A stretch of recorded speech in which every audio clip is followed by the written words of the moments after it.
আসসালামু আলাইকুম রহমতুল্লাহ বারাকাতু। এই তায়েফের এই ময়দানের এরিয়াতে আমি একটু দেখাচ্ছি। তায়েফের এই পাহাড়, চারিদিকে শুধু পাহাড় আর পাহাড়।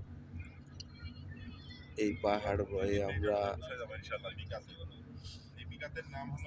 অনেক তায়েফের এই ময়দানে এখানে এসে, এখানে সেই মিকাতের স্থান, এখানে ইহরাম বেঁধে